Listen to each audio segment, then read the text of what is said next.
বর্ষা দেবী তার ছেলে অতীন, বৌমা সোমা এবং নাতনি মিলির সঙ্গে বেশ আনন্দে দিন কাটাচ্ছিলেন। ঠাম্মা, আজকে আমার জন্য গাজরের হালুয়া করে রাখবে, আমি স্কুল থেকে এসে খাবো। তুই আবার ঠাম্মাকে বিরক্ত করছিস? জানিস না ঠাম্মার হাতে ব্যথা, ঠাম্মা ওসব করতে পারবে না। আরে বৌমা, তুমি ওকে বকছো কেন? আমার মিলির জন্য আমি একটু গাজরের হালুয়া করব, তাতে আর এমন কি। মিলি সোনা, তুমি নিশ্চিন্তে থাকো, ভালোভাবে স্কুলে যাও। স্কুল থেকে ফিরে তুমি তোমার গাজরের হালুয়া পেয়ে যাবে। থ্যাংক ইউ ঠাম্মা, ইউ আর দ্য বেস্ট ঠাম্মা ইন দ্য ওয়ার্ল্ড। আর তুমিও আবার মিষ্টি নাতনি। মিলি স্কুলে চলে যাওয়ার পর সোমা বাড়ির সমস্ত কাজকর্ম সেরে সবাইকে খেতে দেয় এবং তারপর নিজে খায়। এরপর সোমা বর্ষা দেবীকে বলে, মা, আমি একটু শুতে যাচ্ছি, মাথাটা খুব ধরেছে। হ্যাঁ মা, তুমি একটু রেস্ট নিয়ে নাও, একটু পরে আবার মিলি এসে যাবে, আবার বিকেল থেকে কাজকর্মও আছে। সোমা তার নিজের রুমে ঘুমাতে চলে যায়। এদিকে বর্ষা দেবী কিছুক্ষণ রেস্ট নিয়ে রান্নাঘরে গিয়ে গাজরের হালুয়া তৈরি করা শুরু করেন। এরই মাঝে হঠাৎ তার মেয়ে দিশা তাদের বাড়িতে আসে। মা, ও মা, কোথায় গেলে? আরে, এটা তো দিশার গলা। আমার মেয়ে এতদিন পর এসেছে। এই তো দিশা, রান্নাঘরে আছি। এরপর দিশা রান্নাঘরে আসে এবং তার মাকে রান্না করতে দেখে বলে, এ কি মা, তুমি এখানে এই গরমে কি করছো? আর বৌদি কোথায়? আরে তোর বৌদি একটু ঘুমাতে গেছে, আর আমি মিলির জন্য একটু গাজরের হালুয়া করছি। মেয়েটা হালুয়া খাবার বায়না করছিল। এখানে খুব গরম মা, তুই ঘরে চল, আমি এক্ষুনি আসছি। কিছুক্ষণ পর হালুয়া নামিয়ে বর্ষা দেবী দিশার কাছে গিয়ে বসেন। তখন দিশা তার মাকে বলে, এসব কি কাণ্ড বলো তো? আমি এতদিন পর এখানে এলাম, আর তোমার এই অবস্থা। তুমি তো আগের থেকে অনেক বেশি রোগা হয়ে গেছো মা, মুখ হাত শুকিয়ে তোমার কি অবস্থা হয়েছে দেখেছো একবারও? তোমার এই অবস্থায় বৌদি তোমাকে রান্না করতে দিচ্ছে আর নিজে মহারানীর মতো আরাম করছে। আরে না না, আসলে সুগার আছে তো, তাই একটু রোগা হয়ে গেছি। আর বৌমাই তো সব রান্না বান্না করে একটু শুতে গেছে। ও আবার বিকেল থেকে মিলিকে নিয়ে পড়াতে বসবে, রান্না করবে, ওরও অনেক কাজ। থাক মা, তুমি এভাবে বলে বলে না বৌদিকে মাথায় তুলে রেখেছো। এইটুকু কাজ করে আর বৌদি মনে করে কি না কি পাহাড় ভাঙছে। আমি কখন থেকে এসেছি, আমার গলার আওয়াজ চারপাশে লোকজন শুনতে পেয়েছে। আর তোমার বৌমা, সে তো কই একবার উঠে এলো না। আরে না না, মনে হয় ও এখন ঘুমাচ্ছে। সারাদিন এত পরিশ্রম করে, ঘুমিয়ে পড়াটাই তো স্বাভাবিক, তাই না? ঠিক এমন সময় মিলি স্কুল থেকে এসে যায়। মিলি তার পিসিকে দেখে খুব খুশি হয় আর বলে, পিসি পিসি, তুমি এসে গেছো? কখন এলে পিসি তুমি? আরে আমার পুতুল যে, আমি এসেছি 1 ঘন্টা হয়ে গেছে। তোর মায়ের জন্যই তো অপেক্ষা করছি, সে তো নাকে তেল দিয়ে ঘুমাচ্ছে মনে হয়। মাকে ডাকবো? দাঁড়াও, আমি এক্ষুনি মাকে ডেকে আনছি পিসি। এই বলে মিলি তার মাকে ডাকতে চলে যায়। কিছুক্ষণের মধ্যেই সোমা সেখানে এসে উপস্থিত হয় এবং দিশাকে দেখে বলে, দিদি তুমি এসেছো? তা কেমন আছো বলো? কখন এলে তুমি? যখন তুমি স্বপ্নের দেশে বিচরণ করেছিলে তখন। তুমি কি সত্যি আমার গলা শুনতে পাওনি বৌদি? আমি ঘুমিয়ে পড়েছিলাম গো। তুমি কিছু খেয়েছো? কি আর খাবো, তোমার জন্যই অপেক্ষা করছিলাম। মাকে দিয়ে তো আমি আর নিজের খাওয়া দাবার ফরমাশ করতে পারি না। মায়ের বয়স হয়েছে, এটুকু তো আমার মাথায় বুদ্ধি আছে নাকি? তাহলে তো আমিও বাকিদের মতো হয়ে যেতাম। দিশার কথা শুনে সোমার একটু খারাপ লাগে, কিন্তু সে কোনো উত্তর না দিয়ে দিশার জন্য খাবার আনতে চলে যায়। সন্ধ্যাবেলা অতীন অফিস থেকে ফিরে আসে। তখন সোমা বলে, আরে তুমি চলে এসেছো? শোনো না, আমার এখন ওসব কিছু শোনার মুড নেই। প্রচন্ড মাথা ধরেছে, অফিসে কয়েকবার বমিও হয়ে গেছে। প্লিজ আমাকে একটু ঘুমাতে দাও। আর শোনো, ঘরটা অন্ধকার করে দরজাটা লাগিয়ে দিও, আমি রাত্রে ভাত খাবো না। আচ্ছা ঠিক আছে, তুমি রেস্ট নাও। এভাবেই সোমা অতীনকে দিশার কথা বলতে পারে না। পরের দিন সকালে তাড়াতাড়ি উঠে অতীন অফিস চলে যায়। বেলাতে ঘুম থেকে উঠে দিশা বলে, বৌদি দাদা কোথায়? কাল থেকে এসেছি, দাদা তো একবারও দেখা করতে এলো না আমার সাথে। আসলে তোমার দাদার শরীরটা কাল খুব খারাপ ছিল, তাই ওকে কিছু বলা হয়নি গো। আর আজকে আমি ঘুম থেকে ওঠার আগেই দেখি সে অফিস চলে গেছে। এরপর দিশা তার মায়ের কাছে যায় আর বলে, দেখলে তো মা, তোমার বউ কত চালাক। সে নাকি এখনো দাদাকে আমার কথা বলেনি। ওরা ভাবছে এসব চালাকি আমি বুঝি না। আসলে বৌদি না দাদাকে আমার নামে নিশ্চয়ই কোনো কথা শুনিয়েছে, যার জন্য দাদা আমার সাথে এরকম ব্যবহার করছে। ওহ, তুই না একটু একটু কথা নিয়ে অনেক কিছু ভেবে ফেলিস। অতীনের তো মাইগ্রেন আছে, ওর যেদিন মাথা ধরে ও কারোর কথা শুনতে চায় না, সেদিন তো ও খায়ও না। তুই তো জানিস তোর দাদাকে, বল। হ্যাঁ জানি বলেই তো বলছি, একটু সাবধানে থেকো মা, না হলে বৌদি ধীরে ধীরে সবকিছু নিজের আয়ত্ত করে নেবে আর তোমাকে এক কোণে করে দেবে। তুই কেন এইসব কথা বলছিস বলতো? বৌমা মোটেও এরকম নয়, ও তো খুব ভালো মেয়ে, আমার অনেক খেয়াল রাখে। সে কত খেয়াল রাখে তা তো আমি দেখতেই পাচ্ছি। তারা যখন এভাবে কথা বলছিল তখন সেখানে সোমা আসে আর বলে, মা মিলি স্কুলে গার্জেন মিটিং আছে, আমি একটু যাচ্ছি, 2-1 ঘন্টার মধ্যেই ফিরে আসবো। হ্যাঁ মা, এসো, সাবধানে যেও। সোমা চলে যাবার পর দিশা আবার তার মাকে নিয়ে বৌদির বিরুদ্ধে বিভিন্ন রকমের কথা বলতে শুরু করে। এদিকে সোমা মিলে স্কুলের মিটিং শেষ করে বেরোচ্ছিল, তখনই অতীনের ফোন আসে। হ্যালো, তুমি কোথায় আছো? আমি তো মিলের স্কুলে এসেছি, তুমি সেদিন গার্জেন মিটিং এর কথা বলছিলাম না? হ্যাঁ, এটা জানার জন্যই তো ফোনটা করেছিলাম। শোনো না, আজকে আমার একটু তাড়াতাড়ি হয়ে গিয়েছে, তুমি স্কুলে দাঁড়াও, আমি এক্ষুনি আসছি। একটু পরেই অতীন স্কুলে আসে আর বলে, মিটিংয়ে কি হলো? মিলির এখনো ছুটি হয়নি? না, ওর ছুটি হতে এখন 1 ঘন্টা লাগবে। তাহলে চলো না, এই পাশের রেস্টুরেন্ট থেকে কিছু খেয়ে নিই, খুব খিদেও পেয়েছে, কাল থেকে ভালো করে কিছু খাওয়াই হয়নি। আরে খেতে গেলে তো অনেক দেরি হয়ে যাবে, বাড়ি ফিরতে হবে, রান্না করে আসিনি তো। তুমি তো এমনিতেই মিলির জন্য 1 ঘন্টা অপেক্ষা করবে, তার মধ্যে আমাদের খাওয়া হয়েও যাবে। আচ্ছা ঠিক আছে, চলো। আর শোনো, দিদি এসেছে, কাল রাতে তোমার শরীর খারাপ ছিল বলে বলতে পারিনি। দিশাও এসেছে? তাহলে চলো ওর জন্য খানিকটা খাবার প্যাক করে নিই। হ্যাঁ সেটাই ভালো হবে, মায়ের জন্য শুধু ভাতে ভাত করে দিলেই হয়ে যাবে। এদিকে সোমা এবং অচিন রেস্টুরেন্টে খাচ্ছিল, ওদিকে দিশা তার বৌদি দেরি হচ্ছে দেখে অস্থির হয়ে উঠেছিল। এমন সময় সে তার মাকে গিয়ে বলে, মা, বৌদির এত দেরি হচ্ছে কেন গো? দাঁড়াও একবার ফোন করে দেখি। এই বলে দিশা সোমাকে ফোন করে আর বলে, হ্যালো বৌদি, তুমি এখনো ফিরছো না কেন? এখনো কি স্কুলে আছো? হ্যাঁ দিদি, আমি মিলির জন্য অপেক্ষা করছি, ওকে নিয়ে তবেই বাড়ি ফিরবো। ঠিক এই সময় ওয়েটার বিল নিয়ে আসে। অতীন ওয়েটারের সঙ্গে কথা বলে এবং সেই সব কথা দিশা ফোনে শুনতে পায়। ফোন রেখে দেওয়ার পর দিশা বলে, দেখলে তো মা, তোমার বৌমার তোমার ছেলে রেস্টুরেন্টে বসে খাচ্ছে। বৌদি তো বলেছিল দাদার নাকি খুব শরীর খারাপ, আর এখন 2 স্বামী স্ত্রী মিলে বাইরে মজা করছে আর খাচ্ছে। দিশা বারবার তার মাকে এভাবে বললে এবার তিনিও তার ছেলে ও বৌমার প্রতি বিরক্ত হন আর বলেন, আমার ছেলেটাও তো দেখছি দিন দিন এরকম হয়ে যাচ্ছে। এতদিন পর বোনটা বাড়িতে এলো, এখানে তার বোনের সঙ্গে দেখা করার কথা বলার কোনো সময় নেই, আর বউকে নিয়ে বাইরে ঘুরছে বেড়াচ্ছে, আনন্দ করছে। কিছুক্ষণ পর দিশা এবং অতীন বাড়ি ফিরে আসে। এরপর অতীন তার বোনের সঙ্গে দেখা করে, কথাবার্তা বলে এবং তাকে খাবারের প্যাকেট দিয়ে বলে, দিশা, দিশা, এতে তোর জন্য খাবার এনেছি, খাবারগুলো খেয়ে নে, মাকে বলবি না, মায়ের এসব খাবার খাওয়া বারণ।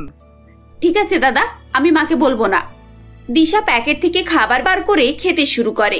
কিছুক্ষণ সে তার দাদা এবং বৌদির সঙ্গে সময় কাটায়। এরপর সে তার মায়ের কাছে যায় আর বলে, মা তুমি খেয়েছো? হ্যাঁ খেয়েছি, আলু ভাতে ভাত। তোকেও নিশ্চয়ই আলু ভাতে ভাত দিয়েছে। এতদিন পর বাপের বাড়িতে এসেছিস আর এরকম খাবার খেতে হচ্ছে তোকে, সবই কপাল। নিজেরা স্বামী স্ত্রী বাইরেতে ভালো মন্দ খেয়ে এসে আমার মেয়েটাকে আলু ভাতে ভাত দিল। বর্ষা দেবী এভাবেই বলেন, কিন্তু দিশা তার কাছে আসল সত্যিটা বলে না এবং তাকে বলে, মা, আমার তো মনে হয় তোমার এবার দাদা বৌদিকে একটা শিক্ষা দেওয়া উচিত। ধীরে ধীরে তোমার হাত থেকে সবকিছু চলে যাবে, তখন কিন্তু তুমি আর কিছুই করতে পারবে না। আমি বুড়ো মানুষ, আমি আর কি করতে পারি বলতো? তুমি তো সবকিছুই করতে পারো মা। তুমি ওদেরকে সবসময় ডাঁট দেখিয়ে কথা বলবে, কিছু বললেই বলবে যে এই বাড়ি তোমার, ব্যাস তাহলেই হয়ে যাবে। আমি তো ভাবছিলাম তুমি কাগজপত্র না আমার নামে করে দাও। দেখো, বাড়ির লোভ আমার নেই, আমি তো শুধু তোমার জন্যই এসব করতে চাইছি, যাতে করে তোমাকে মাঝরাতে উঠে পথে না বসতে হয়। দিশা এভাবে বর্ষা দেবীকে উস্কানি দিতে থাকে। সেদিন রাতে অতীন তার মায়ের সঙ্গে কথা বলতে এলে দিশা বলে, দাদা, মা এখন একটু ঘুমাচ্ছে, তুই সকালে দেখা করে নিবি মায়ের সাথে। দিশার কথা শুনে অতীন ফিরে যায়।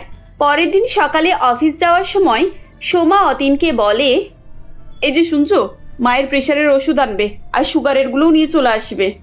আচ্ছা ঠিক আছে, আজ আমি আসার সময় এসব নিয়ে আসবো, আর একবার ডাক্তারের অ্যাপয়েন্টমেন্টও করে নেব। আর তুমি এ মাসে মাকে নিয়ে গিয়ে একবার চেক আপ করিয়ে নেবে। ঠিক এমন সময় দিশা সেখানে আসে আর বলে, দাদা তুই আসতে তো সন্ধ্যা হয়ে যাবে, আমি আজ মার্কেটে যাব, আমার একটু কাজ আছে, তাহলে আমি মায়ের ওষুধগুলো নিয়ে চলে আসবো, আর ডাক্তারের কাছেও আমি নিয়ে চলে যাব।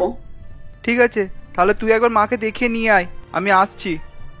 অতীন অফিস চলে যাওয়ার পর দিশা মার্কেটে বের হয়। সে তার বান্ধবীদের সঙ্গে সারাদিন হই হই করে কাটায় এবং তার মায়ের ওষুধ আনে না। পরের দিন বর্ষা দেবী অসুস্থ বোধ করেন এবং দিশাকে ডেকে বলেন, দিশা যা তো মা, তোর দাদা ওষুধ এনেছে নাকি দেখে নিয়ে আয়, কাল ওষুধ খাওয়া হয়নি, শরীরটা খুব খারাপ লাগছে। দিশা কোনো উত্তর দেয় না। একবার বাইরে বেরিয়ে কিছুক্ষণ ঘোরাঘুরি করে ঘরের ভেতরে গিয়ে তার মাকে বলে, মা দাদা তো ওষুধ আনেনি, ভুলে গেছে বোধহয়। এই কথা শুনে বর্ষা দেবী প্রচন্ড পরিমাণে রেগে যান। এরপর দিশা বাজারে গিয়ে ওষুধ কিনে আনে। ওষুধ খেয়ে তিনি সুস্থ হন এবং মেয়ের প্রতি কৃতজ্ঞতায় ভরে যান। সন্ধ্যাবেলায় সোমার শরীর খুব খারাপ হয়। অতীন তাকে ডাক্তারের কাছে নিয়ে যায় এবং তার চিকিৎসা করে বাড়ি ফিরে আসে। দিশা বসে বসে মায়ের কানে এসব কথাই তুলছিল। তখন তিনি বলেন, মায়ের এত শরীর খারাপ হলো, একবার ছেলে দেখতেও এলো না, আর বউকে নিয়ে ডাক্তারের কাছে যাচ্ছে। আমি এই ছেলেকে মানুষ করেছি, ছি, ভাবতেও আমার ঘেন্না করছে। দিশা, আমরা কালকে উকিলের কাছে যাব, আমি এই বাড়ি সম্পত্তি সব তোর নামে করে দেব। দিশা যা চেয়েছিল তাই হলো। বর্ষা দেবী উইল তার নামে করে দেন। বাড়ি ফিরে এসে দিশা তার আসল রূপ ধরে নেয় এবং তার দাদা বৌদিকে বাড়ি থেকে বের করে দেয়। রাগে অপমানে অতীন তার মায়ের সঙ্গে আর কথা বলে না এবং অসুস্থ স্ত্রীকে নিয়ে একটি ভাড়া বাড়িতে গিয়ে ওঠে। এদিকে দিশা আরাম করে বাড়িতে কবজা করে বসেছিল। সে সারাদিন কিছুই কাজ করতো না, তার মাকে দিয়ে সমস্ত কাজ করাতো এবং সারাদিন বন্ধু বান্ধবদের সঙ্গে আড্ডা দিত। একদিন দিশা তার বান্ধবীকে বাড়িতে পার্টি করতে ডাকে। সবাই আনন্দে আত্মহারা হয়েছিল। এমন সময় এক বান্ধবী বলে, দিশা শেষমেশ তুই সাকসেসফুল হলি বল। আরে আমাদের প্ল্যান ওয়াইজ চললে এরকম সাকসেস তো গ্যারেন্টি। আচ্ছা তুই তোর মাকে একবারেও বুঝতে দিসনি তো যে তোর বৌদি প্রেগনেন্ট, আর তুই প্ল্যান করে কিভাবে বাড়িটা নিজে দখল করে নিয়েছিস? তোদের কি মাথা খারাপ? মা একটু বেশি ছেলের টান টানে। ছেলে বউ নাতনি এরা তো মায়ের চোখের মনি ছিল। আমি সবকিছু একেবারে হিসাব করে এগিয়েছি। এখন তো দু তরফ থেকেই বীজ ঝরছে রে। আমি তো পুরো 100% নিশ্চিন্ত এখন। আড়াল থেকে দাঁড়িয়ে বর্ষা দেবী এই সবকিছু শুনে ফেলেন। তিনি তার কানকে বিশ্বাসই করতে পারছিলেন না। এত বড় বিশ্বাসঘাতকতা যে তার নিজের মেয়ে করবে, সে কথা তার কল্পনারও বাইরে ছিল। নিজের ভুল বুঝতে পেরে তিনি তার ছেলের কাছে ছুটতে যান এবং সেখানে গিয়ে তাদের কাছে ক্ষমা চান। এরপর ছেলে বৌমাকে নিয়ে আবার উকিলের কাছে গিয়ে সমস্ত কাগজপত্র পাল্টে সমস্ত সম্পত্তি ছেলের নামে করে দেন এবং সবাইকে নিয়ে বাড়ি ফিরে আসেন। সবাইকে এভাবে দেখে দিশা বলে, আরে আরে তুমি আবার এদেরকে নিয়ে কেন এলে এখানে? তুমি জানো না এই বাড়িতে ওদের আর কোনো অধিকার নেই? শোনো, তোমার যদি ওদের সঙ্গে থাকতে ইচ্ছা হয় তাহলে তুমি ওদের সঙ্গেই বেরিয়ে যাও। আমার বাড়িতে আমি কোনো জঞ্জালকে সহ্য করব না। আমি যে দুধ কলা দিয়ে কাল সব পুষেছিলাম সেটা আমার বুঝতে অনেক দেরি হয়ে গেছে। তুই কি ওদের বাড়ি থেকে তাড়াবি? আজ আমি নিজে তোকে এই বাড়ি থেকে তাড়াচ্ছি। আর এই দেখ, এই সম্পত্তিতে তোর আর কোনো অধিকার নেই। সবকিছু আমি আমার ছেলে বৌমা আর নাতনির নামে করে দিয়েছি। কাগজপত্র দেখে দিশার মাথা ঘুরে যায়। সে আর কিছুই প্রতিবাদ করে না। বর্ষা দেবী তাকে বাড়ি থেকে তাড়িয়ে দেন এবং ছেলে বৌমা নাতনিদেরকে নিয়ে সুখে শান্তিতে বসবাস করতে থাকেন। অন্বেষা দেবী তার 4 ছেলে মোহন, সৌরভ, সৌভিক ও কৌশিক এবং স্বামী পলাশবাবুর সঙ্গে বসবাস করে। পলাশবাবু তার 4 ছেলেকে খুব ভালোভাবে পড়াশুনো শেখায়। আজ 4 ছেলে খুবই শিক্ষিত, কিন্তু তারা এখনো কোনো চাকরি পাচ্ছিল না, যার কারণে অন্বেষা দেবী তার 4 ছেলের বিয়ে ঠিক করে ফেলে। জানো, আমি তো ভেবেই নিয়েছি এবার ওদের 4 ভাইয়ের বিয়ে দিয়ে দেবো, কারণ ওরা 4 ভাই আর কতদিন এরকম ভাবে একা একা ঘুরে বেড়াবে। এখন তো ওদের কোনো চাকরিও নেই, তাই আমি ভেবে রেখেছি ধনী হোক বা গরিব, যেই মেয়ে পাবো তার সাথে এই 4 ভাইয়ের বিয়ে দিয়ে দেবো। হ্যাঁ, তুমি একদম ঠিক বলেছো। এদের 4 ভাইয়ের বিয়ে দিয়ে দিলে তখন এরা একটু সংসারটা বুঝতে শিখবে আর নিজেদের জন্য রোজগার করতে থাকবে। এরা এখন এত গুরুত্ব দিচ্ছে না, তো বিয়ের পর দেখবে ঠিক গুরুত্ব দেবে। সৌরভ, মোহন, সৌভিক, কৌশিক, এইদিকে আয় বাবা, তোদের সাথে একটু কথা আছে। মায়ের ডাক শুনে চার ভাই যেখানে ছিল সেখান থেকে চলে আসে আর বলে, হ্যাঁ মা বলো, তুমি কিসের জন্য আমাদের ডেকেছো? তোর বাবা আর আমি চার ভাইয়ের জন্য পাত্রীর সন্ধান করব ভাবছি। তোদের চার ভাইয়ের বিয়ে দিতে হবে। তোদের তো বয়স হচ্ছে, তাই না? আর কতদিন তোরা এরকম ভাবে একা একা পড়ে থাকবি বল? কিন্তু মা, আমরা তো তেমন কিছু রোজগারও করি না, আর গ্রামে তো তেমন কিছু কাজও পাচ্ছি না। আর আমরা যদি বাড়িতে বউ নিয়ে আসি, তাদেরকে কি খাওয়াবো? আমরাই তো ঠিক মতো নিজেদের পায়ে দাঁড়াতে পারছি না। তাহলে তোরা এখন কার পায়েতে দাঁড়িয়ে রয়েছিস? তোরা কেন এরকম কথা বলছিস? কি যে বলবো কি জানি। শোন, আমি আর তোর বাবা তোদের জন্য ভালো পাত্রই দেখব। এটাতে তোদের ভালোই হবে, বুঝলি? আর যদি তোদের কাউকে পছন্দ থাকে তাহলে সেটা বলতে পারিস। মা, তুমি যখন এত জোর করছো, তাহলে আমি একটা তোমায় কথা বলতে চাই। আসলে আমি একটা ধনী পরিবারের মেয়েকে পছন্দ করি, নাম কৌশানী। আর হ্যাঁ মা, আর একটা কথা বলার ছিল। দাদারা ভয়েতে তোমাকে কিছু বলতে পারে না। কৌশলের 4 বোন আছে, আর ওরাও 4 বোন আমাদের বাড়ির বৌমা হতে চায়। তাহলে এতদিন ধরে আমার কাছে সত্যিটা কেন লুকিয়ে রেখেছিলিস বল? আমি কি তোদের বিয়ে দিতাম না? আজ বিয়ের কথাটা বার হলো বলে তোরা আমাকে এইসব কথা বলছিস। কই, এর আগে তো তোরা আমাকে এইসব কথা কিছুই বলিসনি। না মা, তুমি যদি দেখতে যেতে চাও তাও তুমি দেখতে যেতে পারো, আমি ওদেরকে না হলে বলে দেব। ঠিক আছে, কালকে তাহলে আমি আর তোর বাবা ওই 4 বোনকে দেখতে যাব। আর হ্যাঁ, বিয়ের কথাবার্তাও পাকাপাকি করে আসবো। এই বলে অন্বেষা দেবী নিজের কাজে ব্যস্ত হয়ে যায়। তারপর সৌভিক তাদের বাড়িতে খবর দিয়ে দেয়। এরকম ভাবেই দেখতে দেখতে সেই দিনটা কেটে যায়। পরের দিন সন্ধ্যাবেলা অন্বেষা দেবী এবং পলাশবাবু তাদের 4 বোনকে দেখতে যায়। তাদের 4 বোনকে দেখে অন্বেষা দেবী বলে, মা, তোমরা তো এত ধনী পরিবারের মেয়ে, আমার 4 ছেলেকে তোমরা কিভাবে পছন্দ করলে বলো তো? অন্বেষা দেবীর মুখে এইসব কথা শুনে 4 বোন লজ্জায় মাথা হেট করে নেয়। তারপর অন্বেষা দেবী আবারও তাদের 4 বোনকে বলে, তোমাদের 4 বোনকে আমার অনেক পছন্দ হয়েছে। আমরা আজকেই বিয়ে পাকা কথা মিটিয়ে নেব। আর হ্যাঁ, যত সম্ভব তাড়াতাড়ি আমরা এই বিয়ের কাজটা সেরে ফেলবো, কারণ শীতকাল তো চলেই এলো। তাই ভাবছি শীতকালেই এই বিয়েটা মিটিয়ে ফেলবো। অন্বেষা দেবীর 4 বৌমাই অনেক ধনী ছিল। তারা অনেক বড় বাড়িতে থাকতো। তাদের বাড়িতে কোনো কিছুরই অসুবিধা ছিল না। দেখতে দেখতে বিয়ের দিন চলে আসে। অন্বেষা দেবী তার 4 ছেলের সঙ্গে সোনালী, তৃষা, দীপা আর কৌশানীর বিয়ে হয়ে যায়। বিয়ে করে তারা এখন নতুন শ্বশুরবাড়িতে আসে। তখন নতুন শ্বশুরবাড়ি দেখে তারা 4 বোন চমকে ওঠে, কারণ তারা ছিল খুবই দরিদ্র আর বাড়িটা ছিল ভাঙাচোরা। আসো আমার 4 বৌমারা, তোমরা ঘরের ভেতরে এসো। এই ছোট্ট বাড়িতে তোমাদের পা রাখো।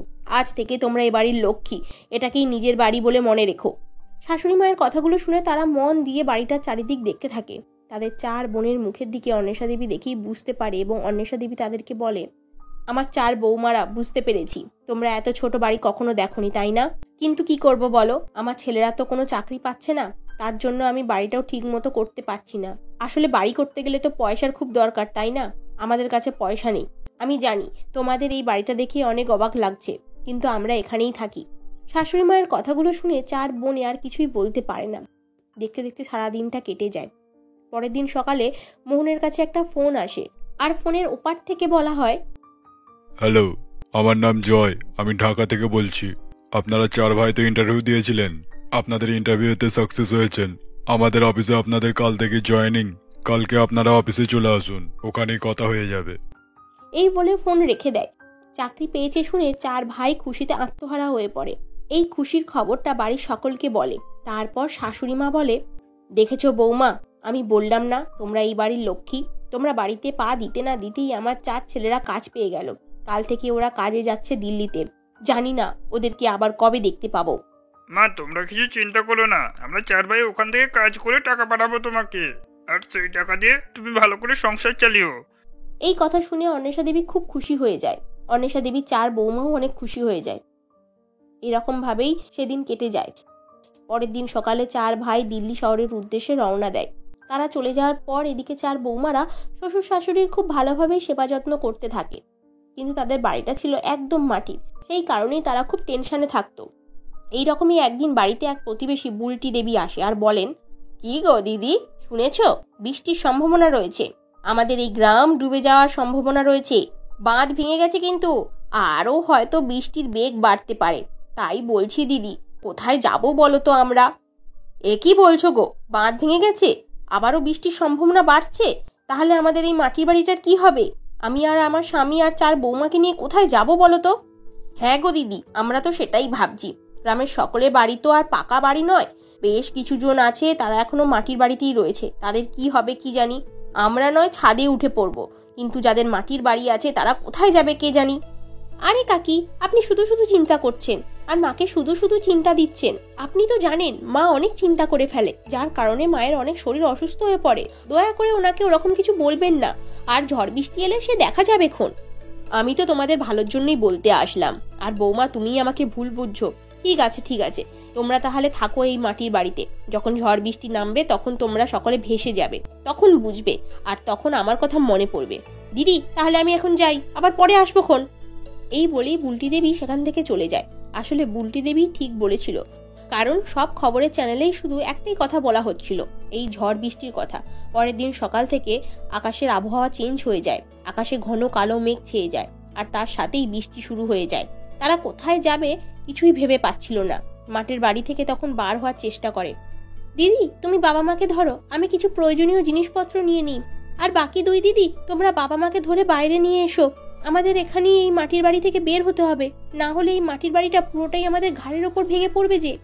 তারা চার বোনে অনেক কষ্ট করে শাশুড়ি মাকে মাটির বাড়ি থেকে বের করে আনে, কারণ বৃষ্টি এত জোরে হচ্ছিল বাড়ির ভেতর পুরো জল জমে গেছিল, আর পুরো বাড়িটাই স্যাঁতস্যাঁতে হয়ে গেছিল।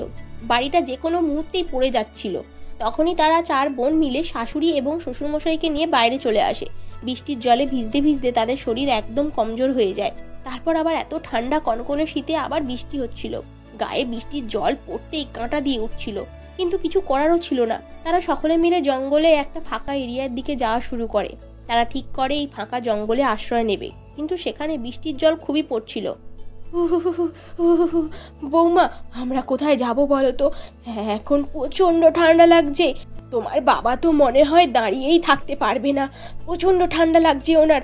বৌমা তোমরা কিছু করো, এরকম ভাবে আমরা দাঁড়িয়ে থাকতে পারবো না, বৃষ্টির জল গায়ে এসে পড়ছে বৌমা। এত ঠান্ডাতে বৃষ্টির জল যে আর সহ্য করতে পারছি না। শাশুড়ি মায়ের কথা শুনে তার চার বৌমা একটা বুদ্ধি বার করে। এই শোন, আমার মাথায় একটা বুদ্ধি এসেছে। এই দেখ তো, এখানে অনেক গাছ রয়েছে, আর কত বড় বড় অনেক পাতাও রয়েছে। আমরা যদি একটা পাতা দিয়ে বাড়ি বানাই তাহলে কি রকম হবে বলতো? ওটা তো আমাদের বৃষ্টির হাত থেকে রক্ষা করতে পারবে, তাই না? দিদি তুমি একদম ঠিক কথা বলেছো গো। আমরা এত পাতা জোগাড় করবো কিভাবে? আমাদের সঙ্গে কে কাঠের জোগাড় করবে বলো তো? আরে তিশা দিদি তুমি একদম চিন্তা করো না তো, আমি আর কৌশলী মিলে পাতা জোগাড় করছি। এখানে দেখো অনেক পাতা আছে, আমরা অনেক পাতা জোগাড় করব। তুমি আর সোনালী দিদি মিলে কাঠের ব্যবস্থা করে ফেলো। এই বলে তার চার বৌমারা সকলে মিলে পাতার বাড়ি বানাবে বলে ঠিক করে। সেটার ভেতরে ঢুকে বৃষ্টির হাত থেকেও যেমন রক্ষা পাবে, তেমন কনকনে শীত থেকেও রক্ষা পাবে। তাই তারা চার বোন মিলে বৃষ্টিতে ভিজে ভিজে অনেক মেহনত করতে থাকে। তারা অনেক পাতা ও কাঠ জোগাড় করে ফেলে। তারপর চার বোন মিলে একটা সুন্দর পাতার বাড়ি বানিয়ে ফেলে। তারা সেই বাড়িটা অনেক সুন্দরভাবে বানায়। বাড়ির ভেতরে কোনো রকম বৃষ্টির জল প্রবেশ করতে পারছিল না, এবং শীতের হাত থেকে বাঁচার জন্য তারা পাতা দিয়ে অনেক মোটা করে কম্বল বানিয়ে নেয়, এবং সকলের জন্য আলাদা আলাদা বাড়িও বানায়। তারা সকলে মিলে বাড়ির ভেতরে প্রবেশ করে। বৌমা তোমরা চার বোন যদি না থাকতে তাহলে আমরা এখন কোথায় যেতাম কি জানি। এত বৃষ্টির জলে আমাদের বাড়িটা তো ছাড়তেই হলো, কিন্তু এই পাতার বাড়িটার ভেতরে ঢুকতে পেরে আমার সত্যিই অনেক ভালো লাগছে বৌমা, এটা আমাদের নিজেদের বাড়ি। এইভাবেই তার চার বৌমারা পাতার তৈরি বাড়ি বানিয়ে দিন কাটাতে থাকে, এবং পেট চালানোর জন্য তারা ওই পাতার মালা বিক্রি করতে লাগে। মন্দিরের বাইরে বাইরে তারা মালা বিক্রি করত, যার ফলে তাদের বেশ কিছু টাকা রোজগারও হয়ে যেত। এই টাকা নিয়ে তারা নিজেদের পেট চালাতো। এরকম ভাবে দেখতে দেখতে বেশ কিছু মাস অতিবাহিত হয়ে যায়। তারপর তার চার ভাই মিলে বাড়িতে ফিরে আসে। তারপর তারা বাড়ি ফিরে এসে দেখে তাদের এই অবস্থা। তারা তখন তাদের এরকম অবস্থা দেখে, তখন তারা শহর থেকে যে করেই হোক টাকা রোজগার করে নিয়ে আসে, এবং সেই টাকা দিয়ে একটা সুন্দর পাকা বাড়ি বানিয়ে ফেলে। তারপরে সেই পাকা বাড়িতেই তারা হাসি খুশিতে দিন কাটাতে থাকে।